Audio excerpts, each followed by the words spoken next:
continuing production of The Open Mind has been made possible by grants from Ann Olnick, Joan Gans Cooney, Lawrence B. Benenson, the Engelson Family Foundation, Alfred P. Sloan Foundation, the John S. and James L. Knight Foundation, William and Flora Hewlett Foundation, Joanne and Kenneth Wellner Foundation, and from the corporate community, Mutual of America.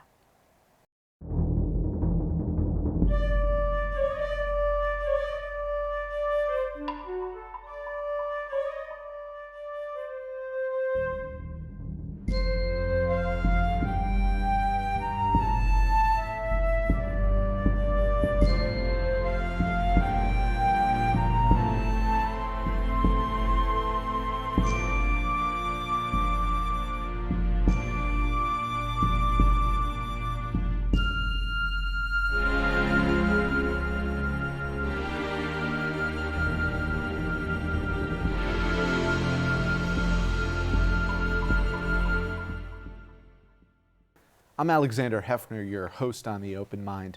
In 1957, we introduced the American people to a then little-known civil rights leader, Dr. Martin Luther King Jr., who had just returned from the Montgomery bus boycott.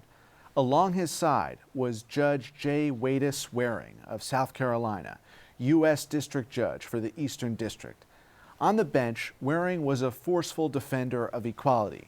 His decisions laid the groundwork for desegregation as law, Brown v. Board of Education, and a constitution capable of protecting the enfranchisement and emancipation of all people.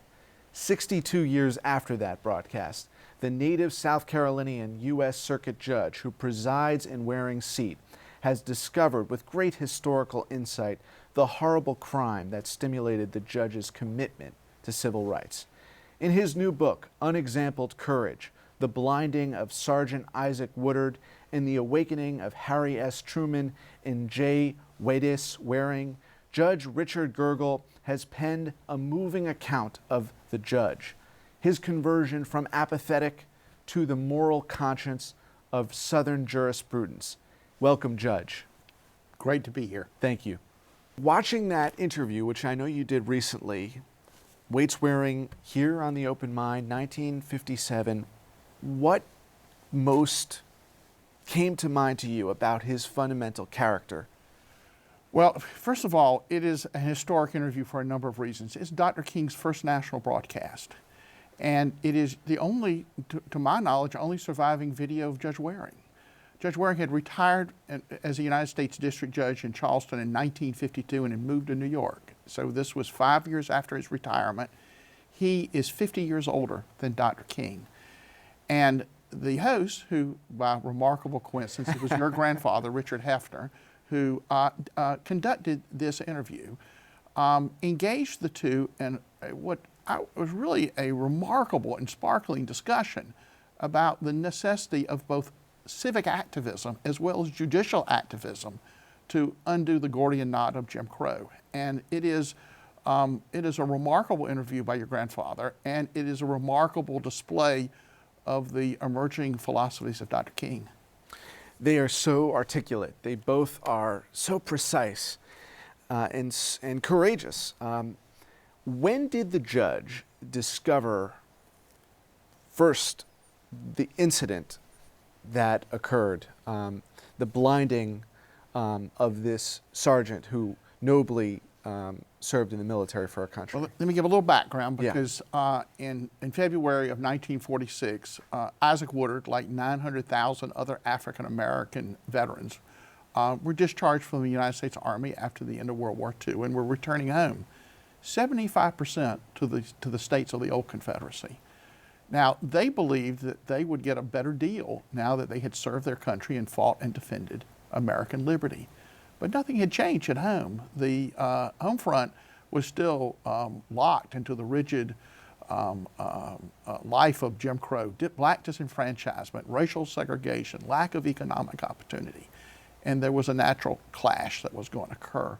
And that happened not just with Sergeant Isaac Woodard, but with many others. The event with Sergeant Woodard was literally on the day of his discharge. He was returning to his home in Winnsboro, South Carolina by bus, on a Greyhound bus. And in the midst of a transportation through rural South Carolina, he and the bus driver got into an argument. And when he arrived in Batesburg, and he wanted to use the restroom, and the bus driver spoke to him disrespectfully, and he retorted back, "Speak to me like I'm a man. I'm a man just like you." The next stop, the bus driver has him arrested, removed from the bus, and there the police chief of Batesburg, South Carolina, Linwood Shaw, beats and blinds Woodard while he is in custody. That story comes to the attention of President Truman, who had a really soft spot for men in uniform. He had been, of course, a World War I commander himself. He was a captain of a battery, and he was, of course, then the commander-in-chief. And when he heard that a decorated uniform veteran, battlefield decorated, had been beaten on his day of discharge in rural South Carolina, basically because of the color of his skin, he was outraged. And it sparked several actions by Truman. Literally the next day, he wrote a letter to the Attorney General reporting the story of the blinding of Isaac Woodard, and indicated to the Attorney General it was time for federal action. And within 3 business days, Linwood Shaw was charged in the federal district court in South Carolina with the deprivation of the civil rights of Isaac Woodard. That case then gets tried before Judge Waring. An all-white jury acquits the police officer, obviously culpable police officer, in 28 minutes. Judge Waring is conscience-stricken by it. He realizes the failure of the system. He and his wife, who happened to be there for the trial, both had to basically stare into the abyss of Southern racism. And that look forever transformed both of them. And from then on, he was never the same. And he came home to Charleston, and there was nobody in the white community he could talk about. You could not talk about racial equality or questioning Jim Crow. That just there wasn't space in the white South at the time.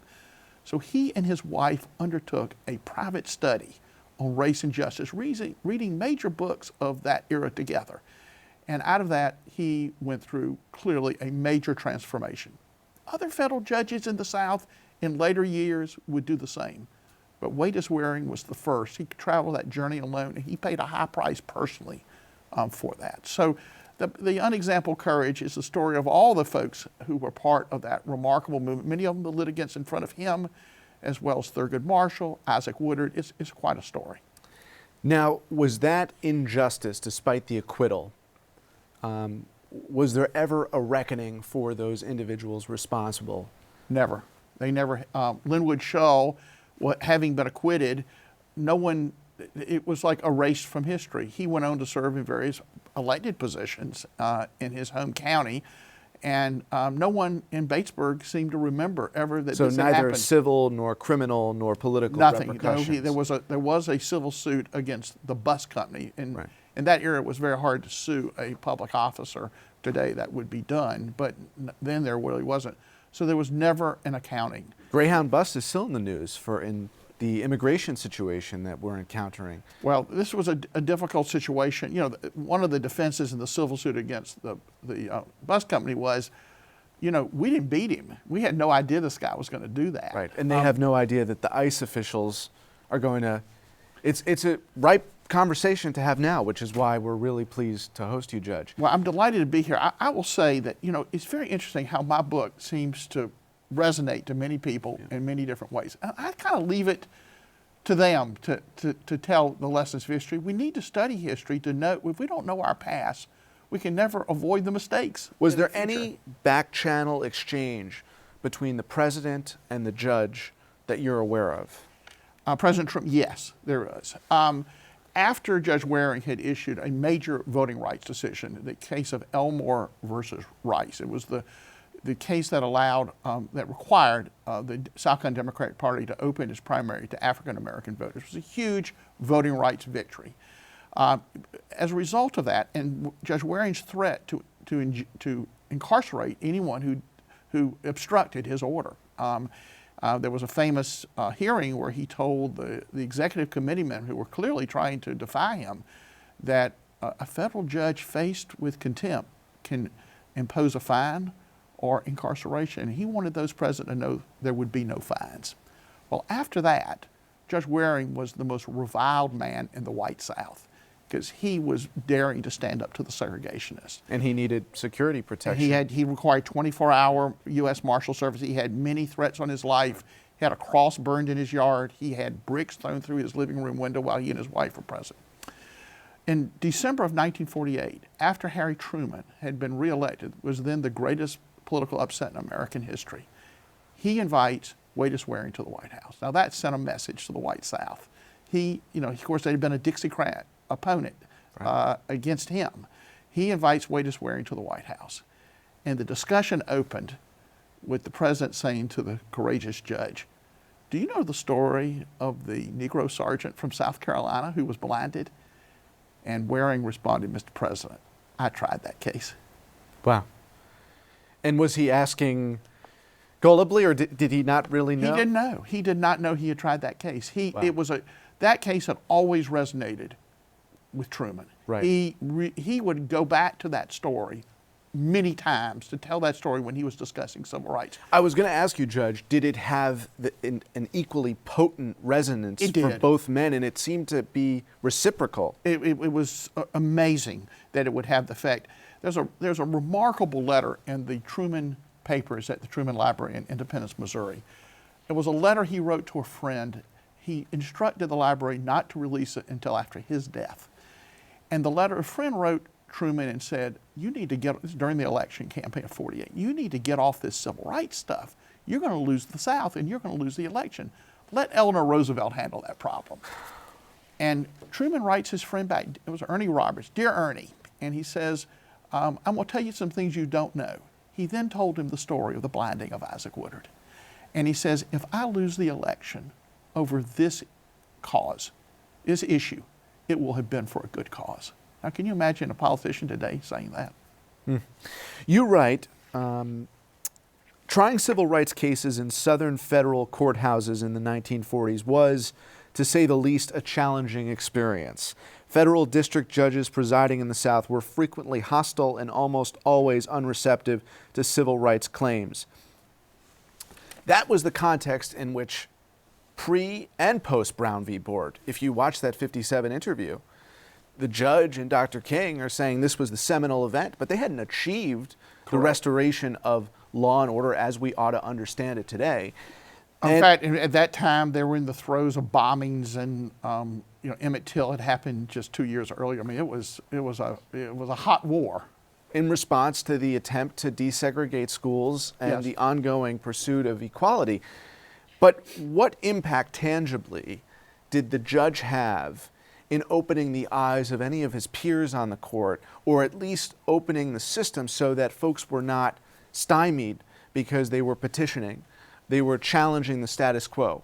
What did he do, and was any of it irreversible? Was any of it indelible? Well, first of all, he wrote the great dissent in Briggs versus Elliott, which was the first federal court order challenging Plessy. Right. On its face, said it was all wrong, that it was legally, morally, and historically wrong, and he suggested in its place a rule that all government mandated segregation was per se unconstitutional. That was Judge Waring's dissent in Briggs. That is the holding in Brown. It shows up 3 years later.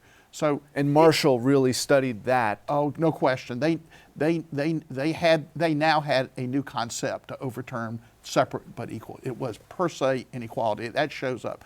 That in 1948, when Judge Waring issued the decision in Elmore versus Rice, and in 1951 when he issued the great dissent in Briggs, there was no one like him. There was not another Southern federal judge, but they would emerge. These were mostly Eisenhower appointees who were sort of Southern Republicans. A lot of them were Southern Republicans because they were dissenters from racial segregation. And there was Frank Johnson in Alabama, and there were a number of judges on the Fifth Circuit Court of Appeals. And yes, they all looked to the legacy of Judge Waring. There's no question. He was a huge influence on that next generation. What was the human effect of Waring on judges in generations to come, to follow? Well, Judge Waring is a hero for judges. I have given the talk, which is basically this book, in front of my colleagues on many occasions. And there is a wonderful painting done by Jonathan Green, a renowned South Carolina artist, of the opening day of the trial of Briggs versus Elliott, called Breath of Freedom, coming from a statement by Judge Waring that seeing this huge crowd come to this trial was like watching a breath of freedom. And that hangs, I would suspect, that print hangs in at least 100 federal judges' offices. He has given them signed prints. And so today, Judge Waring's legacy resonates among my colleagues and many state court judges. I've been receiving letters from state court judges telling me they have read this book and how inspired they are by it. So there's a candle owned for Judge Waring in many courthouses this very day. You write, while Truman continued to mention civil rights in every State of the Union address for the remainder of his presidency and annually sent special civil rights messages to Congress, he turned his primary focus on civil rights to executive actions. And we live in an age now where some fundamental provisions of civil rights, namely the Voting Rights Act, have been eroded.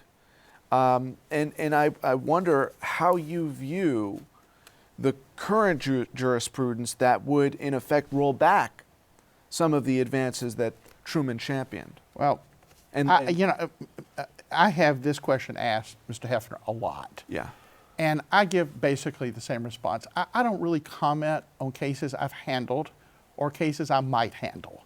Right. And I think everybody who might be a litigant before me is entitled to that. Sure. So I will leave to others to comment on this. I have had a fascinating response, a lot of different responses to the book about what the lessons they learned. And I think there are many lessons this remarkable story tells us. But I'll leave it to others to talk about the implications of those lessons. But you deal with the implications of those lessons on the bench. Every day. So what speaks to you most in the way that you go about judging that is either reflected in this history or is an effort to continue to seek the goals of Waring? Well, let me say this. Every day, I and my colleagues, some 600 and some odd federal judges across the country, and thousands of state judges, deal every day with issues about the rights of people in our court. Many of them are criminal defendants. If you put it to a vote, no one would give them any rights. But we every day protect their right to due process of law, to protection from unlawful searches and seizures. We enforce the rule of law every day. And if anything this book tells us is the power and the importance of holding the rule of law. And that is, inspires me as a judge. It inspired me, and the story to write is the importance that separates us really from any other society out there. And certainly the American jury system and the American system of justice is the model for the rest of the world. So this story in 1946 in many ways helps us on a path where we are today. It's not perfect. We got a lot of work to do. We do it every day. But the story, in my view, is the preeminence of the Constitution, the rule of law. What do you think that metamorphosis that you describe means in everyday language for people? It means that you are not judged by the color of your skin, but by the content of your character in Of course, that's the great Dr. King line.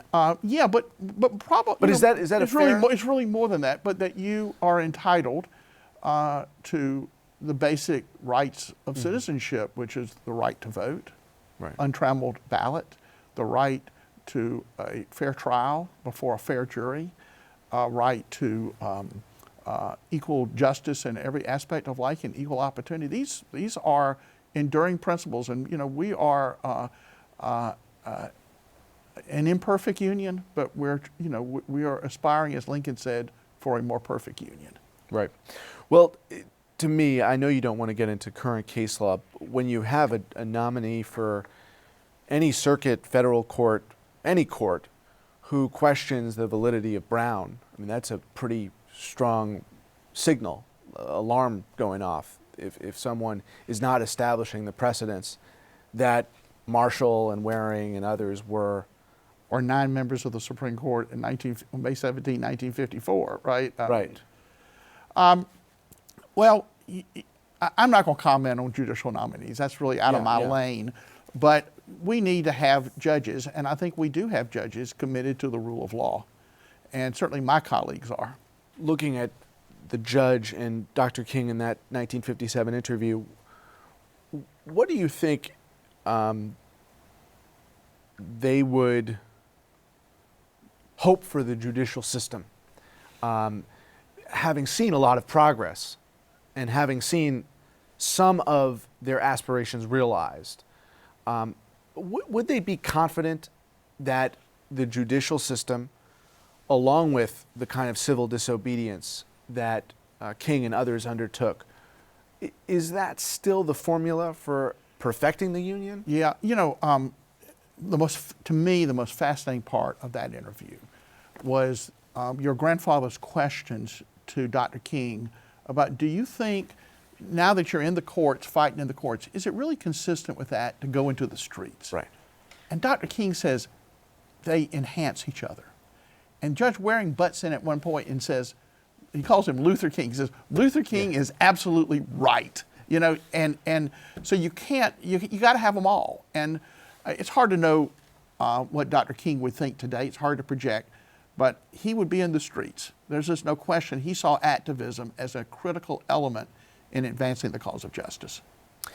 I think one of the most stunning things is that the judge is emphatically there with him. I mean, he does not question the strategy. No, he says, you know, you can't, it's one thing to announce the rights, he says, but unless people are willing to assert their rights, then nothing happens, because the courts can't go out and insert the rights for them. That people must stand up. There's a wonderful moment in the trial of Briggs versus Elliott. Now, that's the first frontal attack on racial segregation in American history. And the history had been, prior to that time, civil rights trials in the South were very poorly attended because African Americans were fearful of appearing, and the local white power structure would view them as questioning the racial status quo, or God forbid, were members of the NAACP. So these courtrooms were generally empty for these trials. Well, the opening day of that trial, as the sun rose in Charleston, African Americans lined Broad Street as far as the eye could see. And Thurgood Marshall, walking into the courthouse and seeing this massive crowd, turned to his assistant, Bob Carter, and said, "We just won." And he says, "Thurgood, what are you talking about?" He says, "They're not scared anymore." So it was that sense of activism, that willingness to stand up and not acquiesce. Jim Crow required acquiescence. When you had to go to the back of the bus, if you didn't, you just refused. "I will not go to the back of the bus." Or as Rosa Parks, "I will not give up my seat." Then the whole system starts collapsing. You need the victim of Jim Crow to acquiesce. And popular sentiment, the public, evolved over time. When you have such a trauma like what happened to the sergeant, you know, that can accelerate the empathy and the factor of, you know, human to human understanding the tragedy and the dehumanization. You're absolutely right. You know, today the name of Isaac Woodard has been largely forgotten. He's been kind of lost to history. Hopefully this book will play some part in placing him, and I think the pantheon of really important civil rights moments. But he, at that time, in 1947, 46 and 47, he was on a national speaking tour describing what happened to him. He was one of the most important black men in America in the black community. He was a hero. He had stood up and survived. And the circumstances under which he had been blinded, in which he stood up and said, "Speak to me like I'm a man. I'm a man just like you." That resonated in a way that was really, really powerful at the time.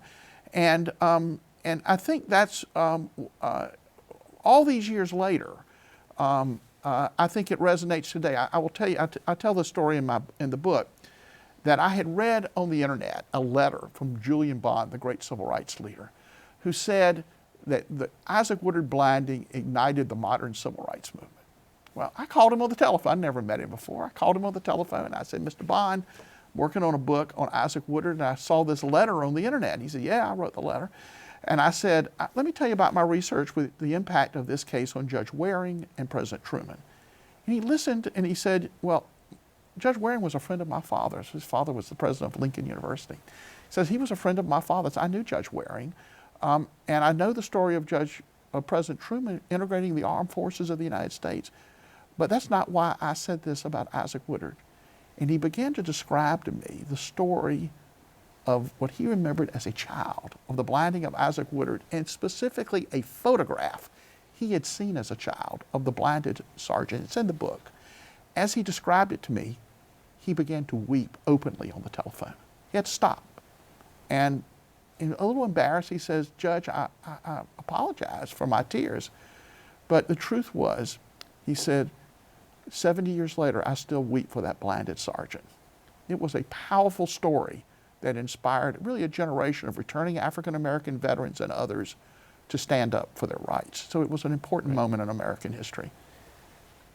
Let me do a last attempt here. Maybe you can give me a little sense of your judicial philosophy, which is open book. Yes. Or maybe you won't reveal it. But there was a time, and there still is a time, perhaps today, when that full emancipation would be viewed as activism. When you hear stories like that, and what Bond conveys is that realizing our humanity is not about judicial activism. It's about the realization of the Constitution and its aspirations. A living Constitution. And the Declaration yes. of life, the pursuit of life, liberty, and happiness for each and every citizen. And so maybe you can just shed some light at the conclusion of this conversation now on the judicial philosophy Judge Waring espouses, now the judicial philosophy that Judge Gergel espouses in translating that raw human emotion into a constitution we can all get behind. Well, let me say this. You know, Judge Waring says there was a moment in his career in the white primary case where he knew his decision was going to be terribly unpopular. And he said, I had to make a decision whether I was going to be a defender of white supremacy or I was going to be a federal judge and decide the law. He picked the latter. And I will tell you that the strong culture of my colleagues today is we pick the latter. We stand up for the rule of law. Thank you, Judge. Pleasure to be here. And thanks to you in the audience. I hope you join us again next time for a thoughtful excursion into the world of ideas. Do check out that 1957 interview. Until then, keep an open mind. Please visit the Open Mind website at 13.org/openmind to view this program online or to access over 1,500 other interviews. And do check us out on Twitter and Facebook at Open Mind TV for updates on future programming.